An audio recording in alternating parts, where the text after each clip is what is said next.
Oregon comes in at number 9 in the first playoff rankings, and there's way more good news than bad news.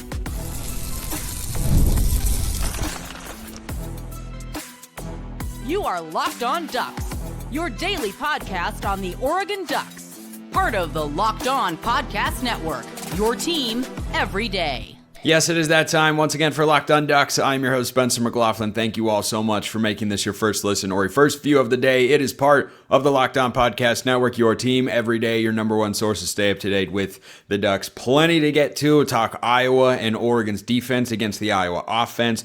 Individual standouts, some more thoughts there. Comparisons to the Utah game.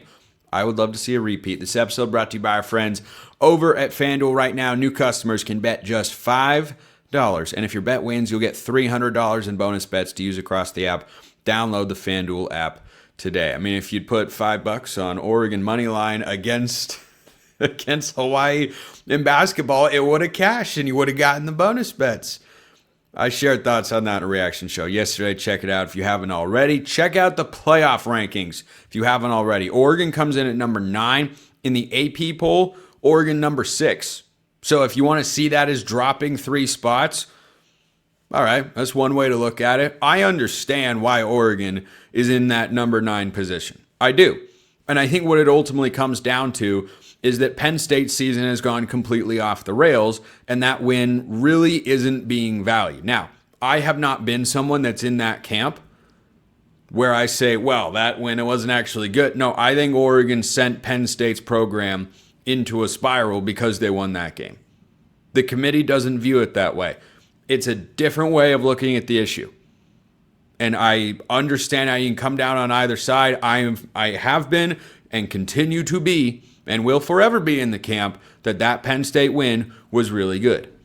However, being this situation what it is, I don't even know why I started that sentence with being. This situation being what it is, you could look at that and I could very easily come on here and give you a bunch of doom and gloom that Oregon's operating with a thin margin. Oh my gosh, they're at number 9. The committee doesn't trust, all that sort of stuff. Okay, but then you look at the rest of the rankings and realize, wait a minute, this is working out in Oregon's favor because a matchup that I talked about earlier this week against Iowa that Oregon has as one that should be a ranked matchup is now a ranked matchup. And so if you're trying to gain favor with the committee, winning this particular game would go a long way. But let's say in the final 4 games of the year, Oregon has one more loss in them. I don't think that's unreasonable. They've got a couple of good teams, including a road rivalry game at the end of the year against a Washington team that'll be red hot because their next 3 games are all going to be wins, barring a pretty shocking upset. They play at Wisconsin, Purdue at home, and at UCLA. They're playing 3 straight bottom feeders. They'll be on a W4 going into the rivalry game at home at 9-2 and maybe playing for their playoff lives. Maybe Oregon at Washington could have a playoff spot on the line. But the good news that comes out of this first iteration of the playoff rankings for Oregon is that they now have 3 of their final 4 opponents currently inside the top 25. And that's not very likely to change. So Iowa's sitting there at 6-2, number 20. I had them in the same spot in my top 25 over on Locked On College Football. USC's schedule the rest of the way includes a game against Iowa. So let's say Oregon beats Iowa this week. That at the very least, would put Oregon up one more spot. Because BYU and Texas Tech play this week in Lubbock in what'll be an awesome football game, I think. It's a really fun matchup, but BYU is 7, Texas Tech is 8, and Oregon's 9. Whichever team loses is going below the Ducks if they win. And heck, Ole Miss sitting there at number 6, I don't know that their resume is impermeable to go past. Their next game this week is against the Citadel because they have the late season SEC Cupcake. Then they play Florida at home and at Mississippi State in the Egg Bowl. Ole Miss might wind up at 11-1, and Oregon might not jump them. But what the Ducks have to be able to do over this final month of the season, which is going to be very exciting, quite frankly, is avoid teams jumping over the top of them. And if you had a bunch of easy games, I think that would have been possible, which could have led to either Oregon being one of the teams left out of the playoff picture, or if they were to win every game this month, it could lead to them not getting a home playoff game. Well, now when you look at the way things are structured, Oregon is in a good position to have a home playoff game, which would be a phenomenal outcome. So for Oregon going forward, you've got Iowa that's currently ranked number 20 and has to play USC. I don't think as long as USC beats Northwestern on Friday, they're at home, USC is, so they should be able to do that. I think even if Iowa were to beat USC the following week, I think both of those teams would probably be ranked because Iowa would be at 7-3 and USC would be at 7-3. And Washington is at number 23 in the committee's rankings here, and they are going to win their next 3 games. Now, that's not going to catapult them up, to be a top 12 matchup with Oregon when that game rolls around. But something that I say all the time, because it continues being true, is that help is often given to those in college football who just hold their own. And so if Oregon were to lose at Iowa or at home to USC, or maybe we're overlooking Minnesota, I think Oregon will be perfectly fine in that game. If they lose to Iowa or if they lose to USC, going into that Washington game, you're going to be playing for the right to be a 10-2 Big Ten team that will be coming off a win against another probably top 20 team. Because I don't think a loss to Iowa or a loss to USC drops Oregon outside of the top 20. And Washington, by that time, after 3 weeks, think about all the chaos that takes place in college football on a weekly basis. Washington is sitting there at 23. Missouri's going to lose another game. Michigan's, I believe, finally going to lose to Ohio State. Later in the regular season, one of Iowa and USC have to lose between now and then. Miami could have another loss in them. They're at 18. Vanderbilt could lose this week to Auburn. Just keep an eye on that particular matchup. There are teams that have to lose because sometimes they play each other, like USC and Iowa. So Washington is going to be a top 20 team when Oregon plays them. And that's the good news, because what the committee chair talked about with regards to the Ducks is we feel like they're a really good team and they have got a lot of things going for them. They play very well and all this sort of stuff, but we have them down at 9 because their resume isn't very strong. Well, here you are with 1 month to go in the regular season, three weeks, you know what I mean. Well, 4, okay, anyway, you got 4 games left. You've got 4 games left, a month's worth of games, basically, and you've got an opportunity to go and make that completely irrelevant. Do I think 10-2 Oregon gets into the playoff? More likely than not. That would be a 7 on Spencer's scale of agreement. It would not be a 10. It certainly would not be a 10.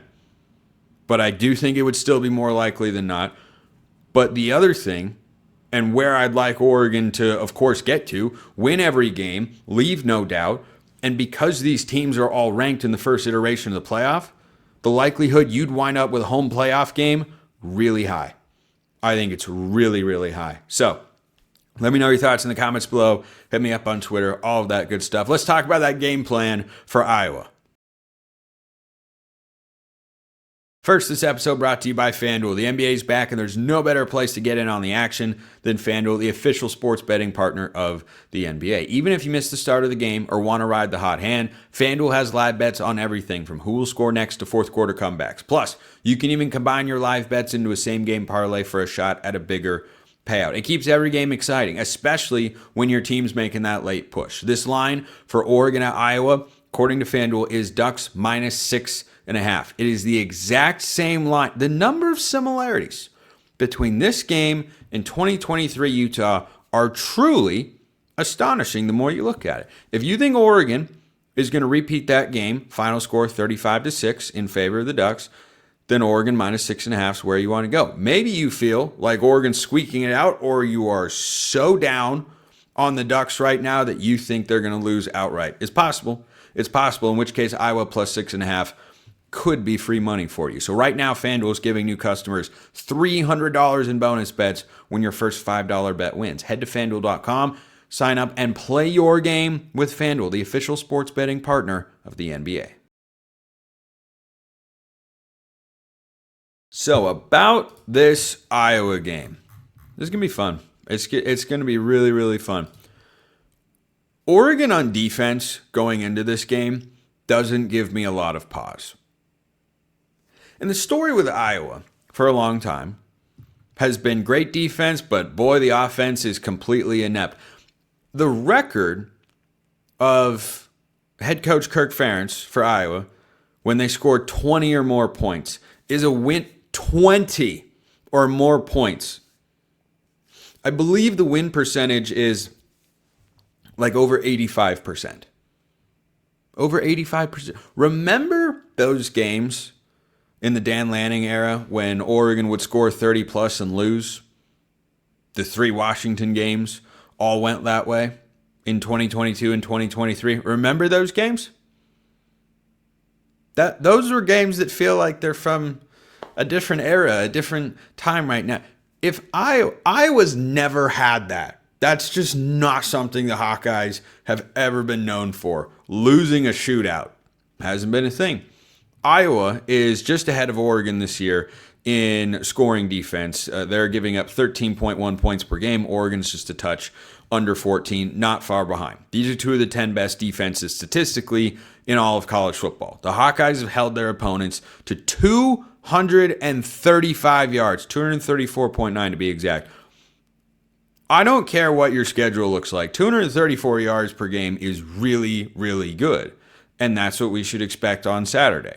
I've talked about the offense earlier this week, and I think that if Oregon scores 24 or more points, I'll be content. At the very least, I will be content with what Oregon's offense has done in the game. If it is under 20 points, even against this Iowa defense, there will be greater points of criticism because this Oregon talent is just too immense to be able to be held under 20 points in a game, as they were against Indiana. Of course, the defense had the pick 6. So defensively in this game, though, I feel really good about the Ducks for a couple of reasons. Reason number 1, Iowa's offensive outbursts this year have not come against high-quality competition. The best team, and Minnesota's a respectable team, Minnesota is the best offensive game Iowa played. They beat them 41-3. 41-3.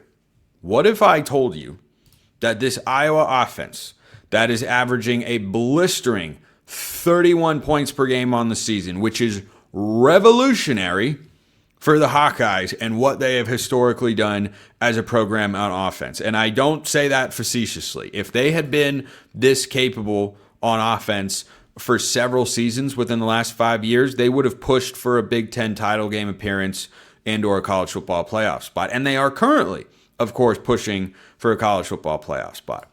In that game against Minnesota, in which they put up 41 points, how many total yards do you think the Hawkeyes had? Just guess. Just think out. Remember the Indiana game where Oregon had, I believe it was 263 total yards? I'm going to double check that real quick. The worst offensive performance Oregon has had this season, because the weather thing against Wisconsin, like that's just, that's a whole other ordeal. Oregon against Indiana had 267 total yards. And that was the worst statistical output they've had in a game this year. What if I told you in that 41-point outburst, explosion, eruption that the Hawkeyes had, they had 274 total yards of offense? That's it. That's not to say that it was a fluky there's no such thing as a fluky 41-3 win. My point in bringing this up is that the Iowa offense has indeed been much improved, and they deserve credit for that, and you should not look at them the way you might stereotypically think about the Iowa offense. It is also worth noting that this is a team that does it in a lot of different ways. Their defense will score points. They will play the special teams game. They are incredibly capable and have been for years, returning kicks for touchdowns, playing field position, and doing just enough. But I think the perception, because it's so much better than what it used to be, and it is so different, and their new OC, Tim Lester, over the last couple of years, has done such a good job of making them improved on that side of the ball, it feels like it's a little better than it is. Iowa's offense this year is averaging 318 yards per game. It's not a lot. But how are they averaging over 30 per game? They can beat you with special teams. They will turn you over, create short fields for the offense, and then they will just kind of do enough. And they can run the ball. And this will be the biggest defensive test for Oregon because the passing offense, Mark Gronowski, the South Dakota State transfer at quarterback for Iowa, who got off to an abysmal start this year. We thought it was going to be the same old, back to a regression with Iowa, and they have figured some things out. Mark Gronowski has not thrown in a game this year for 200 yards. They have played the Rutgers defense, did not get to 200 yards passing.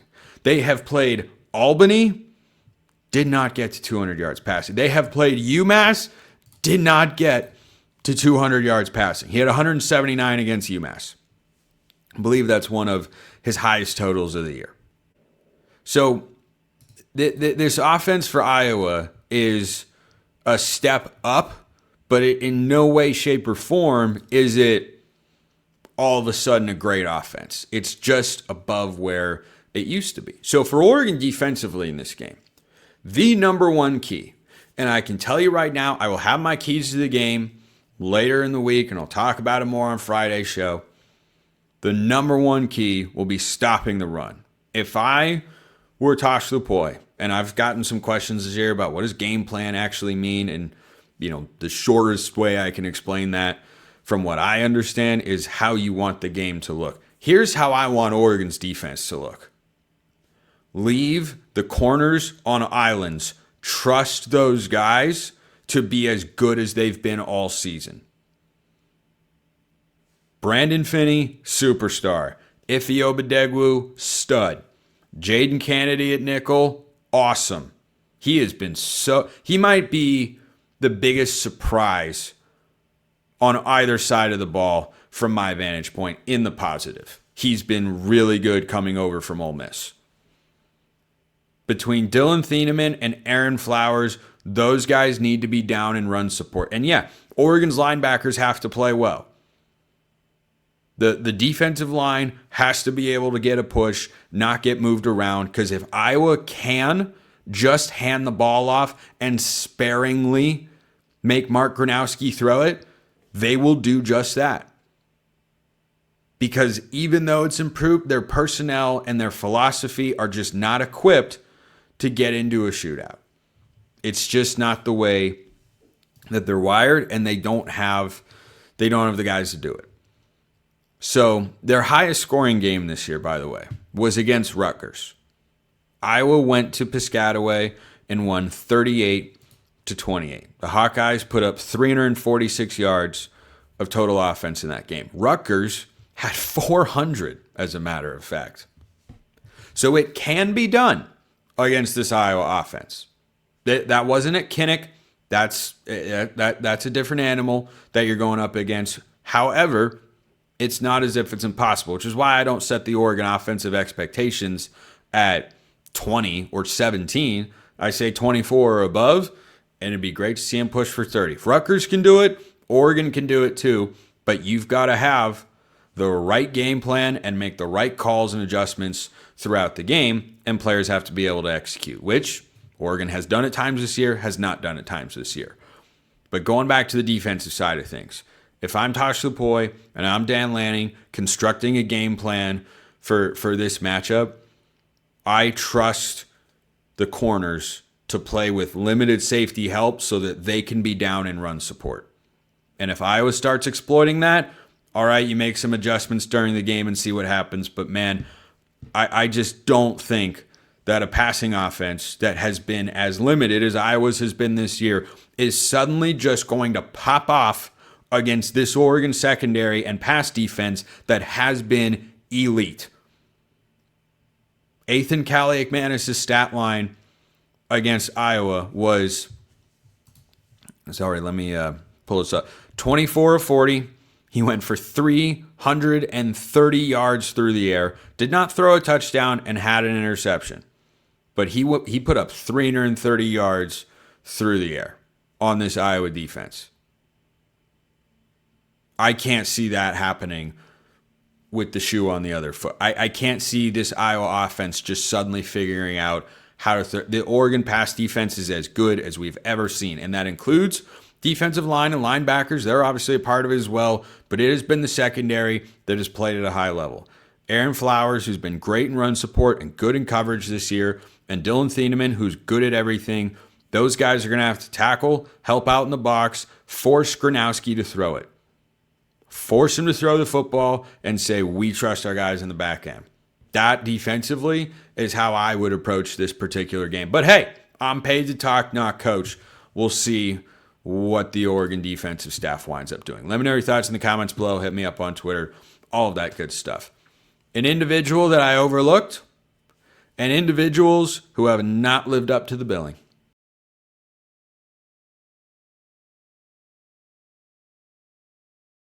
So yesterday on the show, if you missed it, I talked about the top individual standouts not flying under the radar, basically just rattled off Oregon's 6 best players because I struggled leaving off one of DeCorian Moore, Jordan Davison, or Kenyon Sadiq, who have been the best skill position players for the Ducks this year.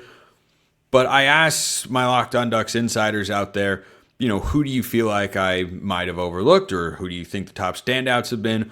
One name that came back from a couple of you guys was Tatum Tuioti. And I think this is someone who probably still falls in the just missed category. You could make a case for him over one of those 3 skill position guys. I just don't know which one you're removing. But Tatum Tuioti has been awesome this year. And I stand by that Bear Alexander has been Oregon's best, most disruptive defensive lineman. But Tatum Tuioti is probably second.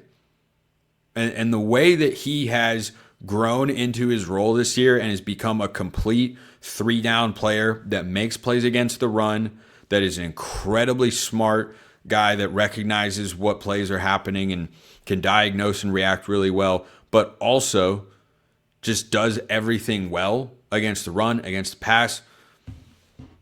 I think Tatum Tuioti's been spectacular. There are a couple of instances in particular, defending an end around against Indiana and defending an RPO that, I don't need to explain the actual plays, but you just see someone who is playing with a really high level of focus, intensity, football IQ, and oh, by the way, he's physically gifted. And in his 3rd year with the Ducks, I think there's a sneaky shot that he goes to the NFL after this year. Hope he doesn't, but he's played really well. So I liked that one. That was a piece of feedback I got from a couple of you out there, and wanted to shout him out. Then I got into a conversation with one of you out there about, who have been the top disappointments as individuals this year? And the place that this particular Oregon fan went first was Isaiah World. And I think that that's totally fair. This is not to say Isaiah World has been bad. Isaiah World has not been one of Oregon's better offensive linemen, and based on the profile that he brought with him coming over from Nevada, with the NFL draft projections and his portal ranking, he has definitely not lived up to that particular billing. Do I think that he needs to be replaced and you got to put Harkey at right tackle and Janoris Wilson at left tackle? No, that's not at all what I'm suggesting. He is one of Oregon's 2 best tackles on the roster. That much I think is very clear. But there have been far more moments than I was anticipating or hoping for him coming into this year that haven't been great. So he's been fine. And is that what you expected from him? Nope. Not at this point in time. Maybe he turns it around after the bye week, has a great final few games. He's done some good things. He's had plenty of moments where you go, that wasn't great. So another one that actually came to mind that I mentioned yesterday on the show is Mateo. And again, same kind of thing. I think Mateo's played at a higher level than Isaiah World this year. But same kind of thing. I discussed Mateo coming into this year as a guy who I want to push to again lead the Big Ten in sacks and push for the Oregon single-season sack record, and he's just not doing that. Now, that's the only thing missing from his game, but when you're an edge rusher, that's a pretty big part of your game, and it hasn't shown up in a big way. And over this final stretch, look, Iowa's pass offense, as I discussed, has not been elite this year. Minnesota's is not elite, but the last 2 games of the season, if there was going to be a time for Mateo Uiagalelei to break out and take over some drives and feel like he is, an early round caliber NFL draft pick, which is what his potential is, USC and Washington would be the games to do it, because you've got 2 passing offenses and 2 quarterbacks that are dynamic and explosive, and the number one way forever and always, no matter how good your secondary is, to disrupt a good quarterback is to pressure him. So those are the games that I'll be watching for. I don't think Iowa's going to give him a lot of opportunities to make plays against the quarterback, except in the quarterback run game. Gronowski will run a pretty good amount, but the USC and the Washington games, that's where I would love to see Mateo really break out, make a big impact. So Grayson sends this one in. Hey, Spencer, love the Locked On Ducks podcast. While watching today's show, I was thinking of the similarities between this week's game and the 2023 Utah game. Glad I listened all the way through since you ended up mentioning it. Great minds think alike, my friend. Was wondering what your confidence is on us seeing a similar result this Saturday. Keep up the great work. So one thing that randomly popped in my head, how many holdover players does Oregon have from that particular game? 2023 in Salt Lake City, game day was in town. Game day's not in town this week. They're in Lubbock, as they should be. But there are a handful of guys that played in that game, were a part of that team in a meaningful way, and are still on this Oregon team. Everything else you might expect very different. But Mateo's one of those guys. Tatum Tuiotti's one of those guys. Jaden Lamar didn't really have a role on that team, but he was there. Bryce Betcher and Kenyon Sadiq is a true freshman. Were kind of the biggest names that popped up when I was just combing back through the box score of like who played, who made any sort of impact or anything like that. Because I was just wondering, well, how translatable is it? Maybe those guys talk to other players in the locker room about, hey, when we went to Utah and did that, you have some guys that have a reference point for that. Because there are a striking number of similarities between these 2 games. Game day isn't there, no. But you have great fans, and Oregon's going on the road as a 6.5-point favorite, as the higher-ranked team between 2 ranked opponents, or between 2 ranked squads, I should say. And on the other side, you've got a team that prides itself on defense, toughness, and physicality, and has an offense that wants to run the ball and is limited at quarterback throwing the football. That's a lot of things in common when you put it like that. And Kinnick's a tough place to play. Rice-Eccles a tough place to play. And if you go back and watch the Ducks versus them, which I did, it was awesome. From that Utah game, Lanning's message to the team was, I hope we get the ball first. If we win the toss, we're taking the ball. If they win the toss, I hope they give us the ball because we're going to go down and set the tone. And Oregon set the tone, and they never really looked back. And when you're going to face a crowd like the one you get at Kinnick on Saturday, yeah, that's probably going to be one of my keys as well. You got to find ways to take them out of it.